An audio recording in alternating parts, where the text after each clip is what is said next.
Bueno, ustedes me lo pidieron. Me pidieron podcast, me pidieron contenido en español y me pidieron que entrevistara a la persona que tengo aquí hoy. Como ustedes son mi jefa y mi jefe, aquí estamos. Entonces empezamos con Eliezer Molina. Eliezer, gracias por ser mi primer invitado. Gracias a ti por la iniciativa que llevas de hacer un periodismo independiente buscando un mejor país. Así que yo te debo las gracias por todo tu trabajo, de corazón. Pues como te decía, mucha gente me ha dicho varias veces, tienes que hablar con Eliezer, tienes que juntarte con Eliezer. Yo creo que en parte es porque la gente nos ve en las redes sociales, nos ve tocando los mismos temas y hay veces que la gente no me reconoce como periodista, sino que me ven como creadora de contenido, que está muy bien, pero pues tenemos roles diferentes, pero tocamos los mismos temas. Te pregunto, ¿por qué este tema de las playas? ¿Por qué le estás dando tan duro al tema de las playas? Bueno, venimos hace mucho tiempo haciendo este trabajo. Lo que pasa es que probablemente no nos conocían y no hasta que corremos para la gobernación que tomamos un poco de notoriedad. Pero la realidad es que nosotros vimos a qué venían todas estas personas de la Ley 22. Estábamos viendo una tendencia desde hace aproximadamente, desde el 2008, que vemos cómo hay un desarrollo desmedido. Y como estudiamos un poco el campo, vimos lo que estaba ocurriendo, vimos que no era correcto, decidimos. No tenemos el poder político para frenar la mala ejecución de lo que está haciendo el Estado, pero sí entonces podemos frenar a estos desarrollos desmedidos cuando estén fuera de la ley. Y ahí nos concentramos. Hay muchas personas pues que van a protestar contra la Junta de Control Fiscal o contra la Ley 22, pues nosotros preferimos defender nuestros recursos ante los mismos buitres. El tema de Rincón fue grandísimo, sabemos que hubo esas protestas grandísimas en el verano. Acaba de surgir que el juez declaró que el permiso de construcción era nulo y que tenían que devolver esa área a su estado natural en 120 días. Sabemos que los dueños del condominio están apelando, pero parece ser una victoria para ti y para las personas que protestaron, ¿no? Bueno, la victoria es para el pueblo y para los recursos naturales que no se pueden defender. La primera pregunta que me hace, a mí me faltó añadir que yo pude entender que dentro de los recursos naturales se encuentra mucho. Tú ves un niño jugando en las playas, tú lo ves sonriendo desde que llega y ahí no tiene ningún artefacto electrónico, no tiene nada. Entonces tú tienes que crear esa convivencia entre el ser humano y los recursos naturales para que desde niños ellos puedan interactuar y serán adultos que lo defiendan. Y vemos cómo el ser humano necesita proteger los recursos naturales. Y lo que pasó en Rincón va a garantizar que muchos niños en el área tengan la oportunidad de crecer en ese medio ambiente, de interactuar con las especies que están en peligro de extinción que allí habitan. Y quien ganó fueron los niños y los recursos naturales. Y ese es un punto importante porque a veces yo hago estos videos y la gente me dice, con tanta cosa pasando y tú hablando de una playa. Y en el video que se fue viral en Ocean Park, yo escucho que la muchacha dice, de las pocas cosas que tenemos gratis en Puerto Rico, porque sabemos que por ley las playas se supone que sean públicas en Puerto Rico. Pero te traigo esa pregunta que me hace la gente. Con tantos temas que tenemos en Puerto Rico, economía, soberanía alimentaria, etcétera, ¿por qué el tema de las playas? Porque alguien lo tiene que hacer. Entonces tenemos que aprender como pueblo, ¿no? A identificar en qué causa podemos ser un poco más efectivos y trabajar cada una. Yo no soy médico, yo no puedo estar en temas de salud. Yo le he dado duro a la agricultura, pero en las playas las vi en el acecho y yo sentí esa necesidad de garantizarle a las futuras generaciones que tengan la capacidad de disfrutar lo que un día yo tuve, que es nuestra herencia, ¿no? Y nosotros tenemos que defender esa herencia. Y cuando vemos que la están privatizando, pues hay que hacer algo. Cuando vemos que hay especies en peligro de extinción que continúan perdiendo su hábitat, pues hay que hacer algo. Y el ser humano no entiende esto que tú me estás preguntando. Vivimos en una isla y para nosotros el impacto de las zonas costeras es considerable, porque nuestra extensión territorial no es tan amplia. Tenemos costas por todas partes. Y se añade un elemento científico del cual no se nos ha entrenado como sociedad, y si uno lo conoce, pues uno tiene que combatirlo, que es la erosión. Las montañas no nacen y siguen creciendo, ¿no? Las montañas surgen y ellas van erosionándose con el tiempo hasta desgastarse. Esa erosión llega a las costas y van cambiando los niveles freáticos del agua y vamos viendo una transformación porque las costas son dinámicas. Y en Puerto Rico eso la gente no lo entendía. Y cuando yo me di cuenta que no lo entendían, pues decidimos entonces dar la pelea por esto.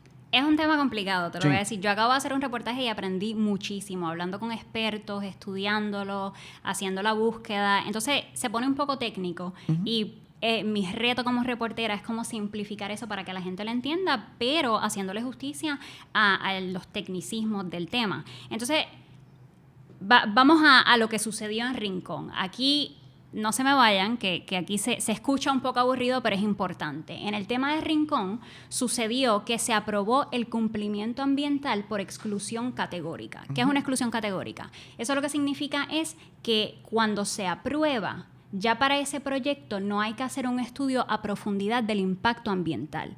Las exclusiones categóricas se supone que sean para cosas que son rutinarias. O sea, es una herramienta que es importante. Sin embargo, la queja de algunas personas con las que he hablado es que se está sobreutilizando y que se está utilizando para situaciones como la de Rincón. Todavía se está viendo en los tribunales, pero ya vimos que el juez dijo que no se supone que fuera una exclusión categórica, porque aquí tenemos un tema donde gente como tú argumenta que evidentemente iba a tener un impacto ambiental significativo. Entonces, ¿qué te parece ese tema de que se esté utilizando esta herramienta a través del gobierno para aprobar cosas que aparentemente sí hacen un daño significativo al ambiente? Ahora te voy a decir yo que esto es más aburrido de lo que yo voy a decir, pero lo tengo que decir. La realidad es que cuando Puerto Rico va a la cesación de pago, que Puerto Rico va a la quiebra, aquí llegó una persona que se llama, no ha muerto, Ann Kruger. Ann Kruger llegó bajo la administración de Alejandro García Padilla y ellos hicieron todo este plan que se convierte al final en la ley promesa. Cuando ellos vienen aquí, una de las cosas que piden Kruger es que se propulse el Doing Business Guide del Banco Mundial. Y el Doing Business Guide, lo primero que te dice es que tú tienes que eliminar los derechos laborales. Que ahí es cuando viene Ricardo Rosselló, el gobernador que sacamos, y él hizo una reforma laboral. Otra cosa que solicitan es la desregulación de los permisos para ellos enviar entonces los inversionistas y que puedan desarrollar lo que ellos llaman desarrollo para ellos. Y entonces se olvidan de todos los parámetros científicos que se han hecho para preservar lugares de alto valor ecológico. Y ahí es que viene lo del Reglamento Conjunto 2020, que han escuchado mucho, el Reglamento Conjunto 2019, que el tribunal los declaró nulos. Y los declara nulos por cosas como esta. Usted tiene un lugar donde tienes animales en peligro de extinción y ya no hay que hacer una declaración de impacto ambiental, que es lo que se supone que se hiciera, que es un documento sumamente amplio, costoso por demás, pero conlleva el análisis de todos los elementos que componen ese lugar donde usted va a impactar. Y eso se eliminó por algo que se llama exclusión categórica, que es una página y usted le escribe, ¿hay animalito? No hay animalito. ¿Hay agua? No hay agua. Y ya está. Entonces, en este caso, esas personas mintieron, sometieron información falsa en este documento que se llama exclusión categórica. Pero ese no es el agravante aquí. Todavía el gobierno trata, y el propio tribunal, de decir que el problema es la exclusión categórica. Para que la gente entienda, en Puerto Rico, cuando usted va a hacer un desarrollo en la zona costanera, está el mar y lo que le llaman la zona marítimo terrestre. Cuando la marejada en su estado más alto, que es el ciclónico, donde llegue la ola, de ahí en adelante comienzan dos parámetros importantes, que son la zona de salvamento, que está compuesta por 20 metros. Esos 20 metros usted no puede construir, y el desarrollador tiene que hacer una cesión al Estado por ese predio. Luego de eso, en los próximos 30 metros, el desarrollador no puede construir tampoco. En Puerto Rico, por décadas, se construyó en la zona de salvamento y vigilancia. ¿Por qué? Porque cuando iban y sometían los documentos, te decían que se hacía un deslinde donde se marcaba la zona marítimo terrestre y ahí comenzaba la construcción. Y a eso fue lo que originó problemas como el de Ocean Park, problemas que estamos viviendo en el condado, en algunos otros lugares en Puerto Rico, en Humacao también. Y esto es lo que estamos tratando de corregir, que fue lo que pasó en Rincón. Yo entiendo de la exclusión categórica, pero el problema allí no fue ese. Y eso se vio en la corte, cuando estas personas me someten cargos a mí, que ellos dicen que yo entré a la propiedad privada, Pues yo fui a la corte y le dije, pruébeme a mí que esa es la propiedad privada. Traiga aquí un agrimensor y muestre un deslinde. Y si tuvieron $1 millón para gastarlo en seguridad pública para defender un ente privado que se está apropiando de un bien de dominio público, ¿por qué no llevaron un agrimensor? Porque ellos saben que se robaron la playa. Y eso es la playa, el bien de dominio público marítimo terrestre. Y ese es el tema, ¿verdad? Porque sabemos que se supone que las playas en Puerto Rico sean públicas, pero lo que tú argumentas es que de esta manera se privatizan ilegalmente. Porque si se supone que ese espacio entre donde llega la marejada hasta donde se supone que legalmente se construya, pero si construyes más cerca del mar, pues entonces ya no hay playa. Y a medida que sigue subiendo el nivel del mar, no hay playa para nadie. Porque entonces ahora el mar llega directamente a la construcción. Exacto. Pero te quiero traer otra vez a ese tema de exclusiones categóricas porque yo lo que veo en Rincón es una combinación de factores, ¿verdad? Está lo del deslinde, está lo de la exclusión categórica. Y ese tema me interesó mucho porque si queremos proteger los recursos naturales de Puerto Rico, esos estudios ambientales son muy importantes. Yo vi eso que pasó en Rincón y yo dije, bueno, si se aprobó de todas maneras, a pesar de ser unas zonas importantes, zona con riesgo de inundación, zona ecológicamente sensitiva, ¿estará pasando en otros lugares de Puerto Rico? Yo solicité esa información al gobierno, es información pública, y vimos lo que está sucediendo en otros municipios. Empezamos con el municipio de Culebra, un municipio sumamente delicado, una isla pequeñita que lo que se haga tiene un impacto a través de la isla. Te pregunto si te sorprende esto. Encontramos, solicitamos la información, un planificador analizó esa información y encontró que 30 de las exclusiones categóricas son potencialmente ilegales, 12 como las del caso en Rincón, que caen en 2 zonas importantes donde se supone que no se aprueben exclusiones categóricas, en una isla como Culebra, en ese término de 8 años. ¿Te sorprende que esté sucediendo en otros municipios? No, de hecho lo venimos señalando hace un montón de tiempo, pero no se nos hacía eco hasta que ocurre lo de Rincón. Me imagino que porque las redes sociales pues lo viralizan y entonces coge una dinámica diferente. Pero en Culebra yo grabé hace como 2 años, lo pueden ver en mis redes sociales, una estructura que estaban haciendo al lado del muellecito que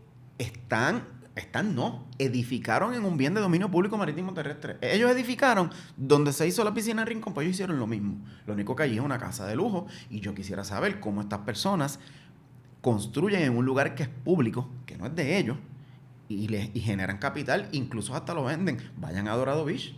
En Dorado Beach estamos hablando de que muy probablemente casas que se vendieron en esa zona costera lo vendieron en un terreno que es público. Y ahí, si esto se prueba, pues van a haber problemas porque el desarrollador está vendiendo algo que no le pertenece. A veces cuando cubro estos temas, por ejemplo lo de Culebra, me dicen, bueno, pero ya está ahí. O sea, ¿qué vamos a hacer ahora? Y la esclavitud estaba ahí. Y las mujeres no votaban. Entonces volvemos a lo que era incorrecto. Uno tiene que corregir y evolucionar.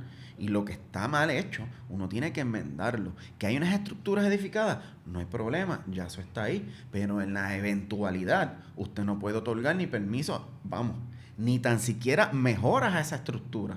Cuando cumpla con su vida útil, demolición y que se le devuelva el espacio a la naturaleza. Pero mientras ya estén ahí, están ahí. Yo solo comprendo, no es que uno va a ir con un marrón a demoler toda la zona costanera, pero tenemos que aceptar que las cosas las hemos hecho mal. Y por ejemplo en Dorado, ¿qué tú crees que va a suceder? Si ya esas estructuras están ahí, si ahora mismo se impide el acceso a ciertas playas, ¿qué tú crees que va a pasar? Vergüenza siento que yo veo políticos que dicen eso mismo, es que ya está ahí, eso fue hace 60 años, eso es caliche.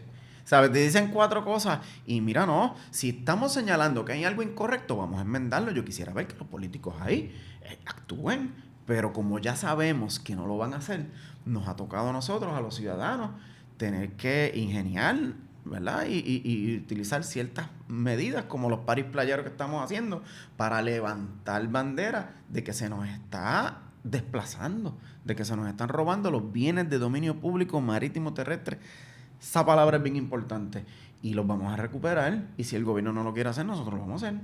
Háblame de los paris. ¿Cómo ha sido el ambiente en esas fiestas? ¿Cómo ha sido el sentir de la gente que se presenta? A mí me alegra porque es lo que era Puerto Rico hace 20, 30 años atrás, donde las personas salían a la playa a disfrutar, a compartir, a escuchar música. Usted ve niños corriendo por allí jugando, no en un aparatito electrónico. Comienzan a interactuar con los demás y entonces vemos cómo una sociedad bien utiliza sus recursos naturales y los va a proteger, porque va a identificar una felicidad, va a sentir ese apego. Y a nosotros se nos arrancó el sentido de pertenencia. Y estos paris playeros ayudan grandemente a que las personas vuelvan a sentir ese amor por sus recursos naturales y ese sentido de pertenencia. Y yo te aseguro que en varios años los puertorriqueños no van a permitir que le vendan sus playas.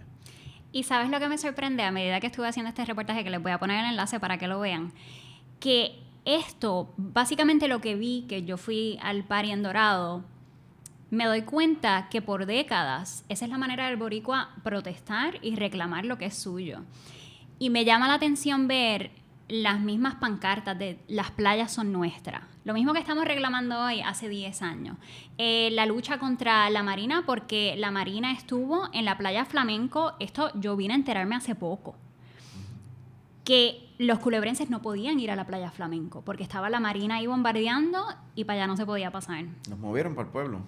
Entonces veo esas imágenes y digo, wow, con razón, cuando fui a Culebra todo el mundo me dice, esto es un lugar de lucha, nosotros llevamos luchando por flamenco hace muchos años y no nos vamos a rendir ahora. Entonces me llama mucho la atención ver que como que se repite ese espíritu de lucha y es más o menos lo que estoy viendo. Te pregunto, el alcalde de Dorado dijo que a esa fiesta no fueron gente de Dorado.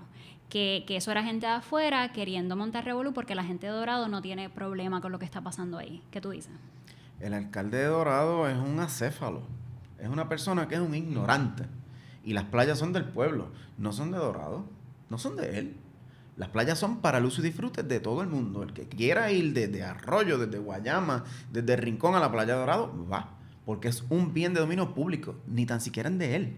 Pero dentro de su incompetencia, él pues tiene que salir con un subterfugio para no ir al verdadero ángulo, que es que ahí se privatizó un lugar que es público. Aquel no te dice, yo voy a pedirle al ingeniero del municipio que busque un agrimensor que nos haga un deslinde y vamos a ver si el lugar es un bien de dominio público. Y si es, vamos a devolvérselo a la gente, a los doradeños, vamos. No le importa. Que se vayan para allá por una esquina en el lugar que le quede y que breguen, porque como ese es el jefe de su hijo, el alcalde de Dorado solamente está defendiendo al patrón de su niño, a su ingreso familiar, ¿no?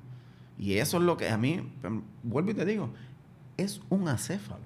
Él sí dijo, admitió que ha recibido donaciones para su campaña de la familia Estuve y que su hijo trabaja para la familia Estuve. Sin embargo, nuevamente él dice que eso no tiene nada que ver, que recibió las donaciones de manera legal y que ahí no hay el problema que se está tratando de presentar.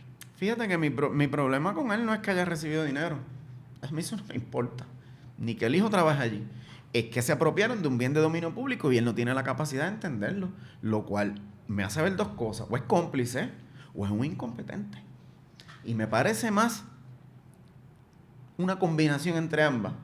De que es cómplice y de que es un incompetente. Porque él lo sabe.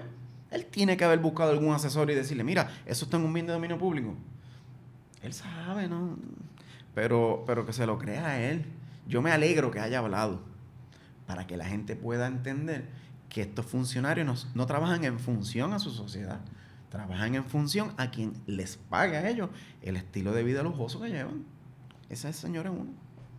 Te pregunto, Eliezer, vamos a hablar un poquito de ti, porque yo sé que tú ves los ataques que te hacen en las redes sociales, cómo te dicen que esto es algo que estás utilizando para tu ganancia personal. Hay quien vea esto y dirá, bueno, está tratando de hacerse nombre para que lo reconozcan para cuando se vuelva a tirar para la gobernación. ¿Qué responde? Que a mí nunca me ha importado lo que piensa la gente. Para mí esto es personal. Yo me crié en un lugar que lo veo que lo están destruyendo. Y yo siento un compromiso con mi tierra. No con la opinión de la gente ni la opinión publicada en los medios. Y lo que yo entiendo que es lo correcto, yo lo voy a defender. Siempre van a buscar un ángulo porque no tienen la capacidad de ir al argumento que uno está presentando, como ocurrió en Rincón. Le dijimos que el lugar era público, no, había que darnos macanazos, había que perseguirnos. La gente pudo ver lo que ocurrió allí. ¿Y ustedes creen que yo gano algo como eso? No gano nada, más que satisfacción de saber que en la historia a mí no se me va a juzgar como una persona que se arrodilló ante la gran opresión que nos arrebató nuestra isla. Mejor que digan, mira, lo intentó y no pudo, pero murió con las botas puestas. Esas cosas así nos agradan mucho más que pensar en cualquier... Aquí yo no he dicho ni que voy a correr las elecciones. Pero la gente todo lo ve así, porque ellos no han encontrado una manera de debatir lo que nosotros estamos presentando, tanto así que nos han mandado hasta matar. Ya la semana pasada, una vez más, y uno se va cansando. Háblame de eso. ¿Tú temes por tu vida? No. Yo estoy contento ya con lo que he completado en mi vida. Me duele que no puedo compartir tanto tiempo con mis hijos. Eso me duele. Que el tiempo que yo puedo pasar con ellos, enseñando al nene a jugar pelota, llevando a la nena a ser fiel, tengo que estar peleando porque ella tenga su playa para poder ser fiel. Mira, ¿sabes? Ni tan siquiera peleo por el tiempo de poder compartir con ella. Estoy peleando porque a ella no se le cierren los espacios para ella poder crecer y tener lo que yo tuve cuando niño. Y eso es lo que hacemos. Y yo creo que la gente lo va a entender, no ahora. Justo yo venía pensando en eso de camino, no ahora. De aquí a 20, 30 años, la gente va a decir, miren, en aquellos tiempos hubo unas personas que sacaron la cara. Lamentablemente el ser humano es así. Y mira cómo a mí me han entrevistado del New York Times, de varios medios, fueron a la finca para que yo le explicara muchas cosas. Mira, aquí ni el vocero ni Primera Hora me llaman, ni ninguna de esa gente, porque se deben a las personas que lamentablemente destruyen el país. Y eso hace que la opinión publicada en los medios genere lo que tú estás viendo. Que en las redes sociales de momento vienen 50 cuentas diciendo sandeces. ¿Que vienen de dónde? De unas personas que administran todo lo que ellos quieren llevar con la opinión publicada y nosotros los vamos a combatir. Me dices que no temes por tu vida, pero sí me has dicho que has recibido amenazas. ¿Cuán en serio las tomas? Mira, mi casa, tú sabes que tú estés tranquilo en tu casa y llegue de momento el 6 a petición del FBI para decirte que hay un complot para asesinarte. Pues eso me ocurrió y no es algo agradable que los niños tuyos estén viendo. Cuando Ricardo Rosselló lo sacamos, ponían los helicópteros de Fura encima de mi casa. Y eso está grabado y todo. Yo no lo temo porque sabemos que hacemos lo correcto. Sí lo hacemos público para que ellos entiendan que nosotros sabemos los pasos que están dando. Que venga un investigador privado a decirte, mira, me pagaron para que te... Esas cosas me están pasando y ya es como que frecuente, ¿no? Y quiere decir que vamos bien, porque decía Don Quijote que si los perros ladran es porque estamos avanzando. Estamos avanzando, Bianca, así que no podemos parar. Es un tema bien serio. Te digo que cuando se tocan estos temas que amenazan el poder, incluso a mí jamás me ha pasado algo como lo que te está pasando a ti, pero me escriben mensajes como que ten cuidado. Y es eso nada más y me pone en tensión. No me puedo imaginar por lo que estás pasando con tu familia. Te tengo que hacer esta pregunta porque me estoy quedando en casa de mi tía. Le dije, voy a entrevistar a Eliezer Molina. Y me hizo una pregunta, así que de parte de Titi fue, ¿de qué vive ese hombre? ¿De qué vive Eliezer Molina? Pues mira, yo trabajo en construcción. Yo me gradué de Ingeniería Civil y llevo como 20 años trabajando en construcción. Aprendí a administrarme y logramos desarrollar varios negocios por los cuales voy generando mis ingresos. Yo soy de las personas normales, a mí me cortan el agua, la luz, todas esas cosas me pasan. ¿Sabes? Yo vivo del día a día, yo soy como un puertorriqueño normal.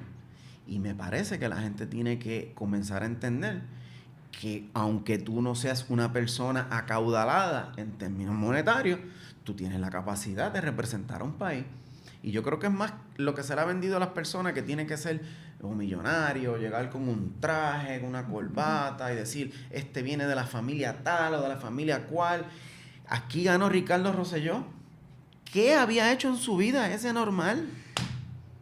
Hizo unas pastillitas chinas que había dicho que iban a curarlo todo. Y la gente en masa votaba por él. Aquí ganó Alejandro García Padilla. ¿Qué había hecho ese otro? Todos, búscalos, uno por uno, han sido unos amamantados del sistema. Y los hemos arrastrado por el nombre, por el apellido. Pero como yo soy Pérez, Y te has dicho muchas veces que naciste en la agricultura. Sí. Empecé a sembrar recientemente con el Uy. proyecto El Josco Bravo. Estoy Muy bien bien. emocionada, pero estoy bien nerviosa también. Pero háblame de la agricultura, porque yo sé que tú hablas mucho de la economía del consumo. Y ese para mí es un tema bien importante. Yo he cubierto cómo en Puerto Rico se destruyó la agricultura para convertirnos en consumidores. Me parece que es un tema importante que tú tocas mucho. ¿Qué tú quieres que sepan los puertorriqueños del hecho que somos un país que consume más de lo que produce? Que el problema de Puerto Rico es la economía que tenemos, que es una economía de consumo, no es una economía de producción. Y la gente siempre, desde que yo nací, me están diciendo que el 90% de lo que nosotros consumimos es importado. No cambia el porciento. Y sí cambia, es el 100%. Porque lo que nosotros producimos es tan mínimo. Y la gente, yo lo que quiero es que comprendan que nosotros tenemos unos recursos que nos están mal utilizando. Nos están simplemente dirigiendo a que el consumo desmedido sea lo que reine en nuestras vidas, y luego ya tú tienes 2 trabajos, 3 trabajos, no pasas tiempo con tus hijos, no los llevas a la escuela, o tienes que darle un horario extendido porque tienes que trabajar y tienes que trabajar mucho porque hay que comprar los zapatos de $200, el televisor de $2,000, y eso enferma mentalmente, ¿no? Hemos creído que avanzamos y progresamos en nuestra vida según lo que podamos comprar, y eso es un error. Cuando aquí llegó el huracán María, entonces no había nada. Y se trancaron los muelles y no había nada. Y no había nada. ¿Por qué no había nada? No había nada porque aquí no se produce. Nos han dicho muchas cosas que son mentiras. Y con la agricultura nosotros lo podemos combatir. Y yo creo que está cambiando esa percepción, por lo menos es lo que yo veo. Yo creo que el huracán María despertó a mucha gente y que tenemos una generación que sí quiere sembrar. A mí me molesta cuando la gente dice, que si los boricuas son unos vagos que no quieren trabajar la tierra. Ahora mismo en ese proyecto hay tanta gente joven metiendo mano, sembrando.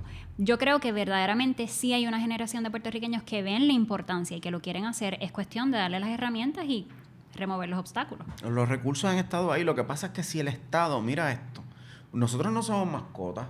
Nosotros no somos algo que Estados Unidos tiene ahí porque les gusta. Porque sí, porque les gusta ver 3 millones y le envía fondos para que ellos sean felices. Ellos generan un retorno de inversión. Ese retorno de inversión, por lo cual Puerto Rico tiene el estatus que tiene, es a través del consumo. Puerto Rico le compra a los Estados Unidos sobre $23 mil millones al año en efectos de consumo. ¿Usted sabe qué es eso? Pues ese es el negocio. Y si el puertorriqueño comienza a producir, deja de comprar el producto importado y entonces se reduce la ganancia que está generando el gran poder político que nos mantiene a nosotros como nos tiene.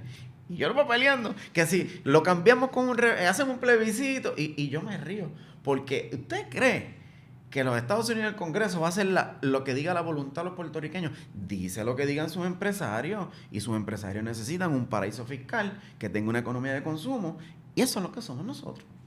Yo no te escucho hablar mucho del tema de estatus, pero sí escuché que en la entrevista con Molusco dijiste que no puedes hablar de este tema con el pueblo porque no te van a entender, pero que tú sí crees que Puerto Rico con la independencia pudiera tener una economía próspera.